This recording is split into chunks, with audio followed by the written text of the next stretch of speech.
What is up, you guys? My name is Mod May, and today I'm going to be reacting to the top 5 crash tests of 5th gear.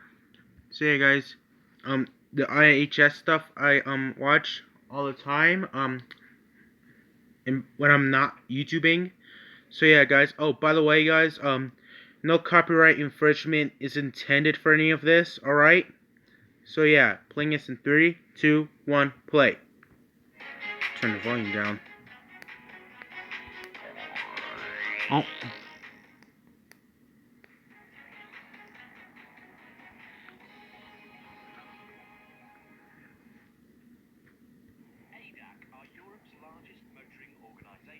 Are you serious?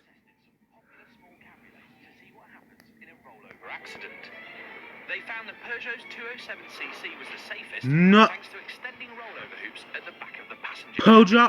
Once a sensor detects you're about to turn turtle, they extend by 20 centimeters in just 175 milliseconds, forming a protective zone that keeps the occupants from smashing into the tarmac. It wasn't a totally glowing report, as the experts deemed the windscreen pillars weren't strong enough. All of this got us thinking. Are you serious? What about older convertibles, the ones that don't have the modern pop-up safety equipment? Summer's here, and a pretty little 306 cabriolet like this comes in at just 1,500 quid. Now that's sorely tempting for a bit of summer fun. But exactly how safe are you if something goes wrong? We're going to find out by simulating a high-speed rollover ourselves. Euro NCAP awarded the Peugeot 306 hatchback a middling 3 stars, but they don't test for rollovers, so nobody knows how this car will perform. It's something that the American crash test authorities seem far more concerned with. They issue rollover ratings for new cars, probably because they love driving around in tall, wobbly SUVs so much. But they also say that sports cars and roadsters can roll over, especially if they're being driven aggressively by a young, inexperienced driver who's being put off by fluttering hair. Now, rollovers have a much higher fatality rate than other types of accidents, so exactly how does a car? Oh, my notification. Well, the first way, in 95% of cases, it's because the car trips over something. The car starts to drift off the side of the road at speed, clips a curb, and then flips. Or similarly, starts to understeer off, and then digs into the soft soil at the side of the verge, and rolls over. In the other 5% of cases, it's because the driver does some big, dramatic, accident-avoiding swerve, and it's the same result. Wow, the end result is there. We'll be making our car turn over by winching it up this Hollywood pipe ramp. Uh-oh. Having retired to a safe distance first, of course. Our crash test dummies will show us what happens to the occupants. Those in the front will have their seatbelts on. Those in the back are a happy-go-lucky, carefree bunch, and will be travelling without any restraint at all. Uh-oh. This doesn't look good.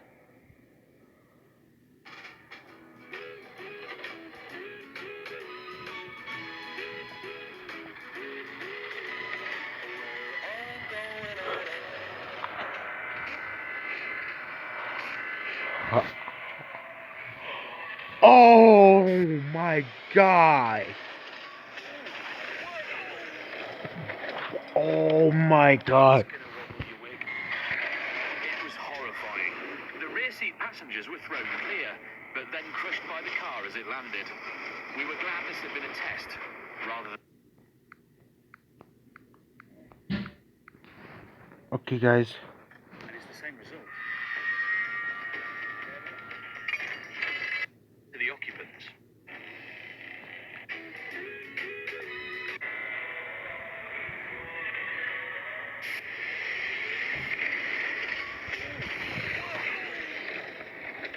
Are you serious? Yo! That's gonna wobble your wig. It was horrifying.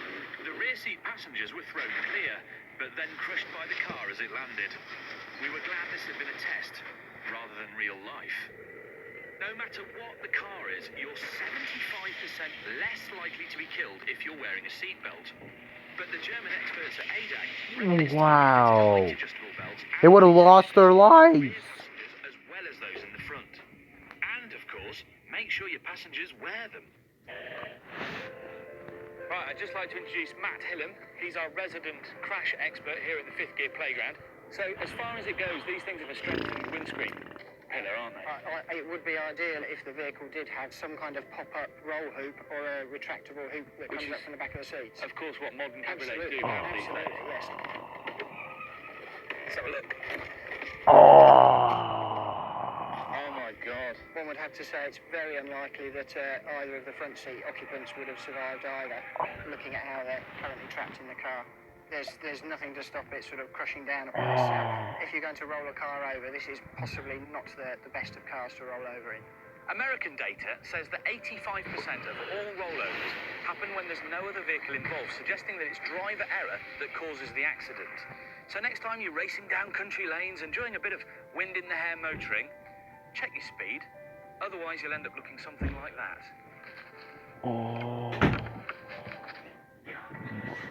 Van versus car. I know this one. But let's not forget that cars aren't the only vehicles on the road. In the UK right now, there are over 3.6 million of these. These are called vans. When was the last time you heard how safe they were? Chances are, you never really thought about it. Until now, vans have been an unknown quantity, but Euro NCAP has changed that. They've just finished conducting their first ever van crash tests, and the results are a bit shocking. 6 brand new models from Citroën, Fiat, Ford, Hyundai, Peugeot and Renault Hyundai, put through their paces, Peugeot, all of which are available as family-friendly minibuses too. Only the Ford Transit managed a 5-star Ford rating. Transit. The others couldn't beat a measly 3. But 2 million vans on the road are over 5 years old, and they're an entirely unknown quantity, which is why today I'm conducting a crash test of my own. This machine, a 12-year-old Vauxhall van, as used by countless tradesmen across the land, is going to hit that car down there, a VW Passat, head-on, both travelling at 40 miles per hour. Now, both vehicles are about the same age, both are structurally sound, and actually both were in regular use until yesterday. Euro NCAP gave the Passat 4 stars in 2001, but they've never tested the van. We're filling it with a typical payload, 1 ton of sand. A ton of sand? Installing our very own low-tech dummies to see what could happen to the people on board. Here on Fifth Gear, we quite like engines. So Wow, give him Dr. Pepper. This pickup here, 7.4 litre Chevy V8, 350 horsepower. It drives its back wheels, which in turn these wheels with the steel cable on a drum. That cable pulls both cars together to the point of impact, and the cable is bolted along the ground to make sure the cars don't veer off course. Just in case this lot gets a bit excited, we've decided to just get a little strap and hold it back with a little lorry. Well, you never know. With last-minute checks complete, we're ready to go. It's really weird to get this horrible feeling inside your stomach. Here we go, 10 seconds. Because you know what's going to happen. If you drive a van, do not miss this. 3, 2, 1, action. Here we go.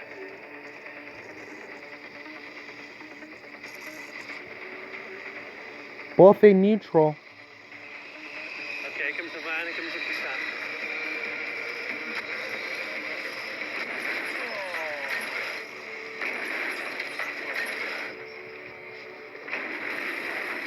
I really didn't think it was going to be quite that loud. Are we good to go? Let's go and have a look, shall we? Oh, man.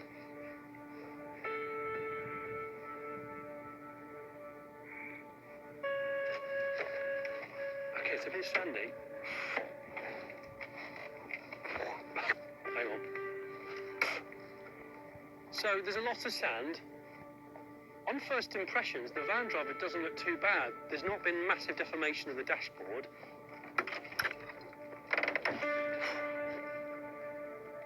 Both airbags have gone off, passenger and driver. This foot, I think, his left-hand foot's trapped. The van's obviously a heavier vehicle, carrying a 1-ton load. So where they struck, which is about here, the van has overridden the car. It would have hit it and then carried on pushing it. The van's almost kind of consumed it and eaten it. Oh man. It's definitely not going to polish out.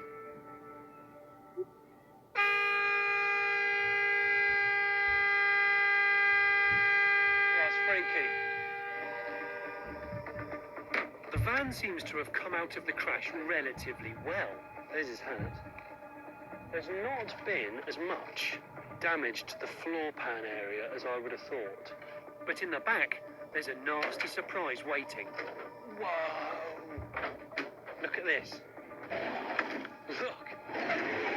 So Are you serious? bag sitting there, and it's now just flat up against here. And look how it's tried to break through the row of seats. This row of seats is no longer straight. It's now a chevron like this. I'm really shocked by this. It's horrendous. And that's the thing. Although there hasn't been a great deal of bodywork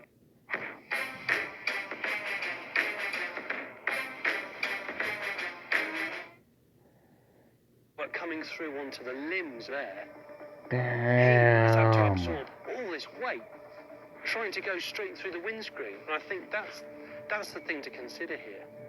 What I haven't seen with my eyes, that can kill you. It's not just the accident, it's what then follows through behind you. It's pretty obvious, but it's fair to say that I wouldn't want to be in either of these cars in an accident. Oh! The experts at Euro NCAP have reviewed our footage and concluded that the driver of the van would probably have been fatally injured when his head and chest hit the steering wheel. Thanks to the car's airbag, its driver would have fared better. It's also a stark reminder that tools and other heavy equipment should always be tethered securely, even if there's a barrier between the back of the van and the front seats. In an accident, anything stored behind you can become a lethal weapon. Stretch limos used to be the preserve of the rich and famous. An exclusive form of transport that took the glitterati to premieres, or rehab. Rehab. But these days, every Tom, Dick and Shaznay is hiring one. Wow. There's 18,000 of these stretch limos on UK roads, and they're full of hens and stags and other animalistic behaviour, all laying the foundations of a decent hangover. Yeah, all these Lincoln Town cars, guys. All those Lincoln Town cars. Actually, driver, Limo. can you pull over for a bit? I need to walk around the car knowledgeably. Now, it's worth remembering that no car ever starts out life as a stretch limo. Most of them were an American sedan. This one was a Lincoln Town car. And what they do is they cut it in half and they weld in a huge tube full of wooden bar and TV equipment and disco lights. Now, we're always told that cut and shuts are bad because they're weak, but most of the time these things end up stronger than the car they were based on. Their heads sticking out the So window. they're strong, but that doesn't necessarily mean they're safe. Limos are big and heavy, so the handling is, well, it's rather unwieldy. And then there's the distractions. Of course, the driver's being put off by loads of drunk people. Here, I'm brilliant, me! All in the back, deciding to throw themselves around. It's not the best environment to concentrate. And whereas modern cars are designed to have forgiving interiors with rounded edges, inside a limo, the potential hazards are everywhere. Cheers. First up, you've got big, blocky bits of stuff. If you were to cram out with your head, it wouldn't be great, would it? Even here, we've got a telly. And that's got some seriously sharp edges. Everyone's having a little drink, everything's fun, it's all brilliant.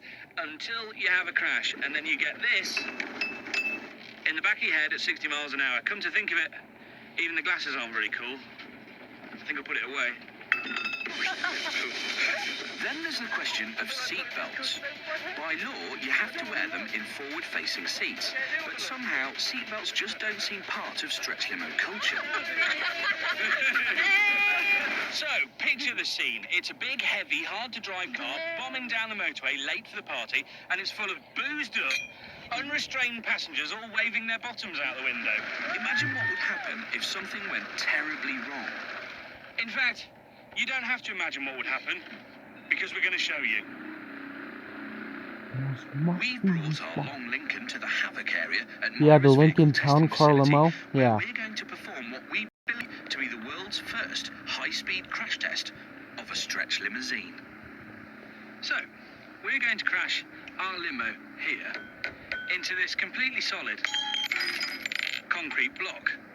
3 crash test dummies will take the place of me and my lady friends. 2 of the dummies will be sitting on the forward-facing seat, with 1 on the rear-facing seat. And, of course, to replicate real life, none of them will be wearing seatbelts. This will be a 50-mile-an-hour impact, as if the limo had come a cropper on a motorway and hit a bridge support head-on. All we know is that this will be a very big bang. Will be a bang. Here we go. Wow. Oh my God. Oh my word! Yeah, that's right. Oh my word.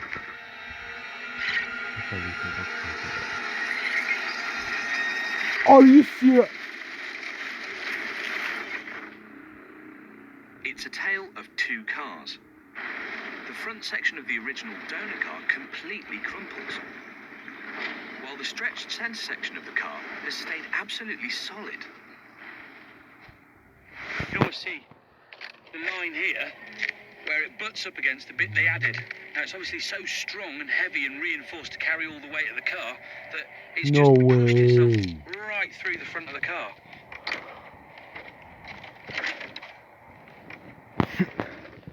Dear, it's a bit of a mess. Okay. So from what we can see, if you remember, I was sat here and the girl in the blue dress was sat next to me. As the car hit the wall and stopped dead, we carried on moving at 50 miles an hour, unhindered through the Are you serious? of the limo's interior.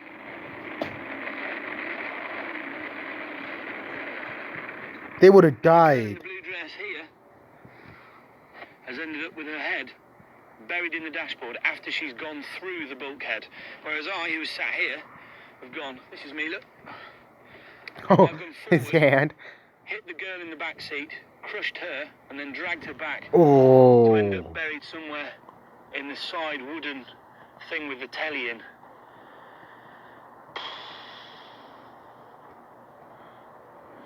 And then there's just a CRT.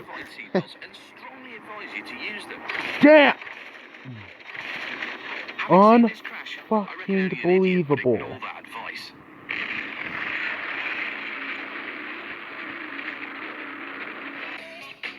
It looks like a cutie, but people always say the same thing. You wouldn't want to have a crash in one. Well, we've always wanted to test that, and tonight it'll face its biggest ever challenge. 1, 2, 3, break time! In spite of its size, the Smart has done quite well in crash tests so far.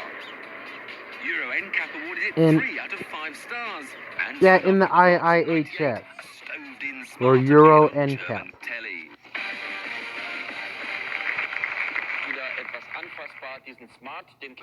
It was deemed the safest of 5 small cars tested at 40 miles an hour into a deformable barrier. Last year, insurance companies Decra and Winterthur upped the ante and fired a Smarter into another car. The green Fiat Seicento's roof sickeningly creased under the strain, severely reducing the survival area. The orange Smart stayed intact, and its passengers would have sustained just minor injuries. But what if the Smart is a big car? Well, German car magazine Auto, Motor und Sport moved things on again and launched the Smart into a Mercedes S-Class. With both cars doing 30 miles an hour, the Smart punched a hole in the murk before bouncing away. Although landing on its side would have hindered a rescue attempt, the Smart was still pretty much in one piece.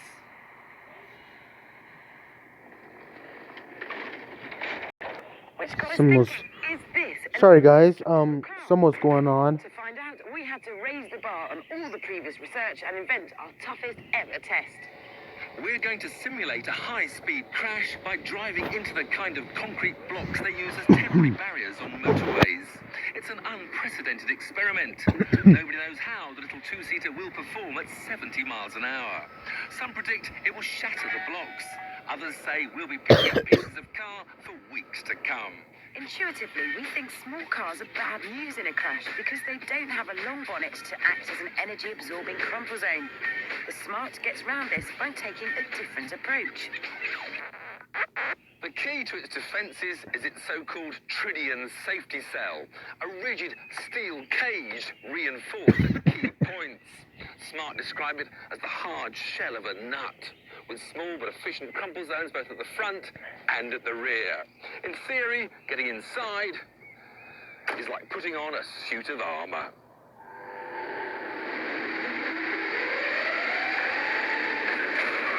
Even when it hits something more than twice as heavy, the bit where you sit is remarkably unaffected. There may not be a long crumple zone, but look how the Smart's windscreen remains intact. This is testimony to the rigidity of the passenger cell.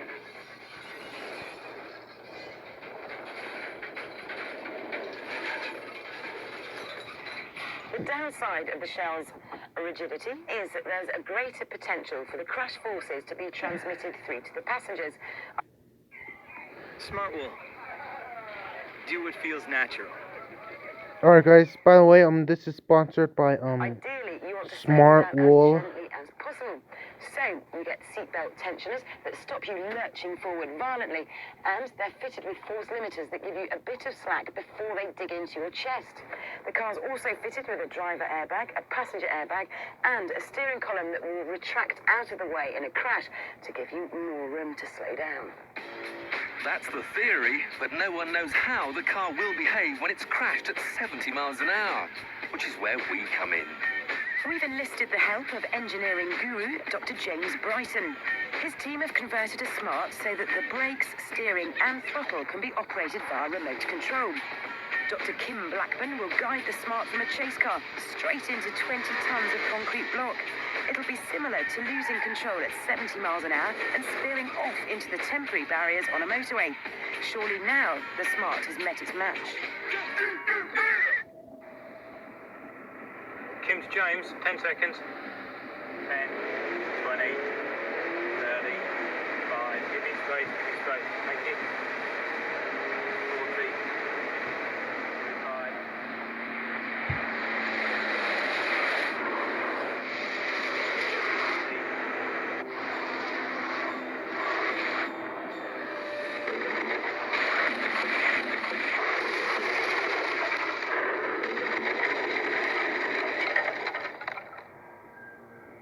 From 70 miles an hour to naught in 1 second.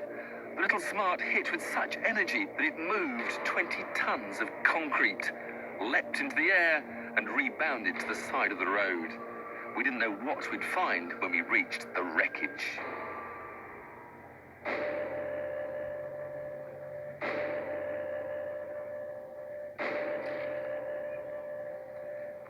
The steel cage has certainly done its job really well. You can still see the original shape, just that one nasty kink there. Don't forget, this is a car without a roof. The plastic was just shattered. So without even the strength of the roof, there hasn't been that much effect. You can in fact open the door. Bits fly out. And I tell you really, when you come around the front, you do see that massive impact. Around the other side, though, it still looks remarkably like a Smart car. You can see the full shape of the door. Indeed, the door not only opens normally, it closes again. So that does show how well that cage has worked on this impact. We were staggered at how well the Smart seemed to have stood up to our high-speed collision, but couldn't imagine how a conventional small car would have performed in a similar test. So we found out. Another remote-controlled 3-star NCAP car, 70 miles an hour, into concrete blocks.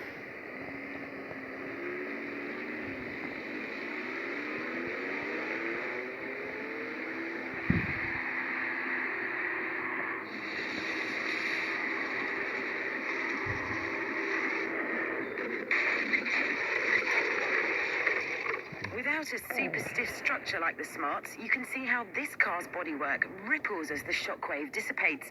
But again, the body looks remarkably intact, given the huge energy involved.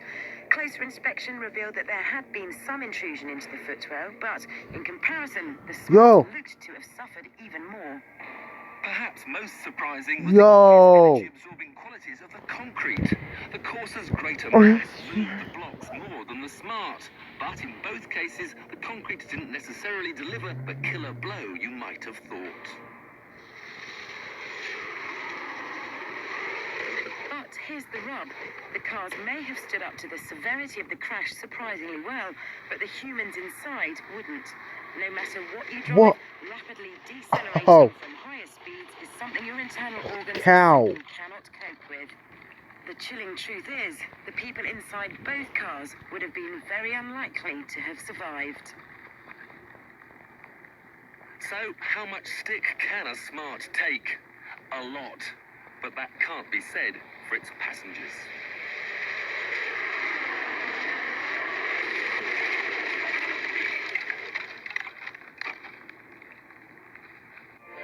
Today, we're adding another eye-opening chapter to our story of destructive research. You're going to witness the fastest car crash test that we, or anyone else in the world, has ever conducted. This Ford Focus here is going to go on a little day trip into this concrete block at 120 miles an hour. It's an extreme test that's equivalent to the worst scenario imaginable. Two cars colliding head-on whilst both travelling at 120 miles an hour. Crash Authority Euro NCAP conduct tests at up to 40 miles an hour. We're going 3 times faster. Partly because modern cars can reach such speed, and partly because we're curious as to what would happen if a car was exposed to such enormous forces. At 120 miles an hour, our experts say that the deformation will be so great they're not prepared to use their expensive traditional crash test dummies. So as a result, we've got to use these guys. These are shop front mannequins. These will hopefully give an idea of what it might be like for a human to experience a head-on 120 mile an hour incident. These are yours, mate. There you go, love.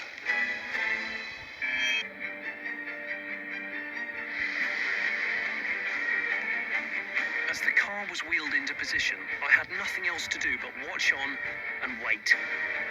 Even in a controlled environment, the thought of such an impact sent shivers down my spine. It's round about this time that I get quite nervous. The sound of an accident is just catastrophic, but these guys have never actually tested a car this fast. So this is like catastrophic.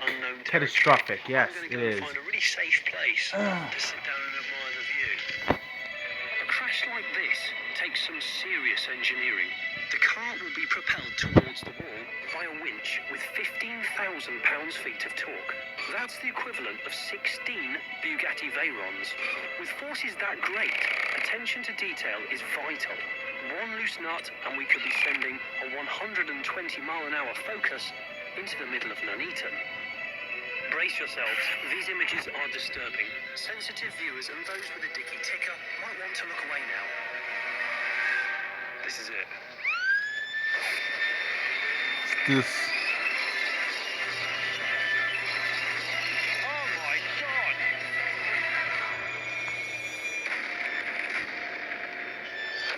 Are you serious?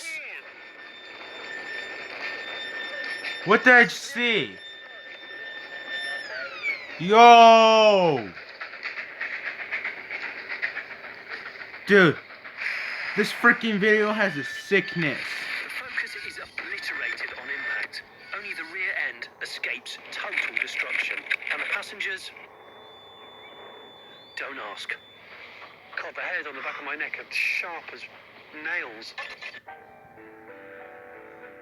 The car decelerates from 100 miles to 0 in 68 milliseconds, with its occupants experiencing peaks of 400 G. The front end hits the wall with such force that the back end rises up 90 degrees and the car is slam dunked down onto its nose.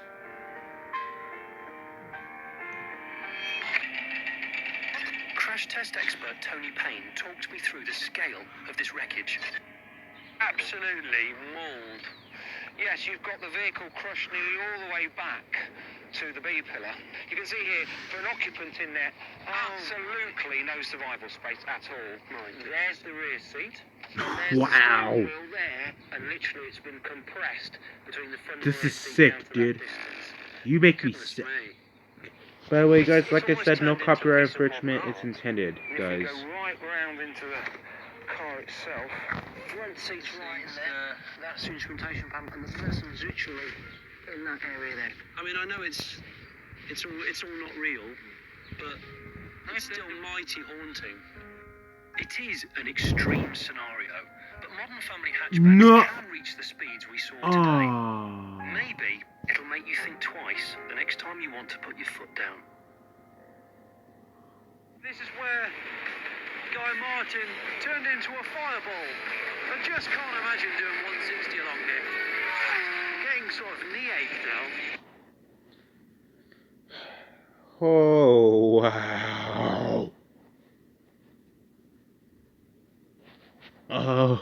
I don't know what the heck I was looking at. Okay, guys, by the way, top 5 crash tests, guys. Hope you guys enjoyed this video. Comment, like, subscribe, turn on my bell. Turn on my post notifications so you can get notified for more videos when I upload. And yeah, by the way, hope you enjoy a good afternoon. And yeah, good luck. What did I just see?